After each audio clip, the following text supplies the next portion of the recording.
Hi everybody, this is Richard. Now I'm back today with a lesson which is going to be very useful for those of you who use English in your job, especially when you deal with foreign clients.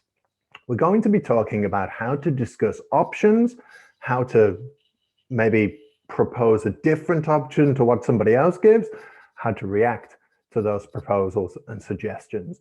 So let's get straight into it. Like we do a lot with these lessons, I've put everything on a Google Drive document, so you can always access a Google Drive document later, but definitely watch the video as well, because I'll give you some extra examples of how these are used in real business situations. So let me share my screen. Let's get into this. Okay, so let's make it a bit bigger. First, I wanted to look at some situations for proposing an idea, or some phrases for proposing an idea. Number one, what about if we? What about if we contact an external marketing agency to help us launch this new product? What about if we get John in on this project? I think we should. It's quite standard. I'm sure most of you understand that. I think we should go with option B. Maybe we should. Maybe we should. It's a bit of a similar thing. Maybe we should contact an external marketing agency about this. The next one's quite interesting. I suggest. Because when we put I suggest, we always put plus verb ing. I suggest contacting an external marketing agency. I suggest waiting until we see the preliminary results of the project or of the experiment. Sometimes we don't want to be so strong when we propose an idea, so we can be less strong by making it into a question. It seems a bit softer. It's a little bit less confrontational. Why don't we ask the marketing department about this? Why don't we wait until the end of spring before we make a decision on this? How about contacting an external agency? How about speaking to HR about this? And then we've got a classic one. We could wait until the end of the month. We could wait until next year. We could call an external marketing agency. I don't work for an external marketing agency. I know I say it all the time. If you have some good ideas, you don't need one. It's just a good example for you. What about this one? Proposing a counter idea. Maybe somebody said a suggestion, maybe somebody proposed a suggestion and you said, okay, yeah, maybe it's not really what I'm looking for. I have a better idea. So how can you say that in a polite way? Well, you could say this.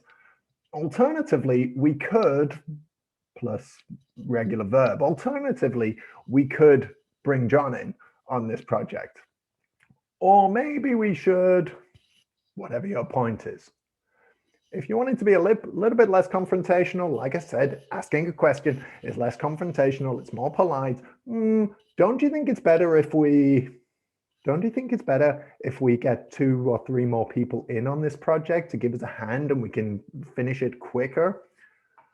I really feel it would be better to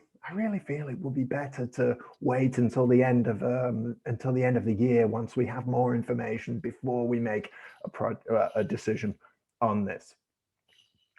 The next one is asking for clarification. Now, I don't mean that you don't understand what somebody said. I mean that somebody proposed an idea and maybe you're not sure about it, or maybe you want some more information about it. So what can you say? Well, you could say, I don't quite follow you.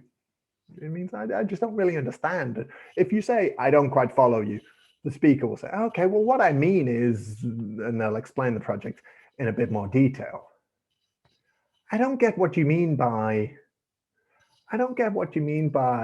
waiting until the end of the month.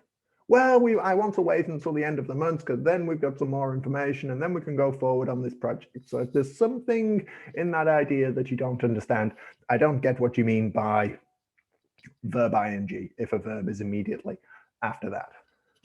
Could you elaborate on that? Could you give some more information? Or could you expand a little on that? That's a really good one. Could you expand a little on that? Just a bit more information, please. Then we need to give some feedback to that idea. I think that's a good idea. You have a good point. Good idea, good point. I agree, I disagree. Sorry, I don't agree with you there. And you've got those points to make a counter suggestion. Then we got asking for opinions. What do you think, George? What's your opinion on that, Martha? Any thoughts on that? Or quite informally, any ideas? Those are quite standard. I'm sure you know most of those. And then finally, checking for consensus. You want to make sure everybody in the meeting, or most people in the meeting, are in agreement. So some phrases here to check for consensus. Do we all agree on that? Does everyone agree? So just some simple phrases. Like I say a lot in these lessons, you don't need to learn 50 different ways to say something. Sometimes just 2, 3 different varieties. It's going to ensure you're not saying the same thing every time. You've got a little bit of variety, but you're not learning vocabulary that you don't need. So you've got a little bit of vocabulary there. The link to that Google document is in the description of this video, so make sure you check that out. Try and test out some of these phrases. Try and write some sentences down in the comments, and I'll check them for you. I hope that helps. Thanks very much. Bye.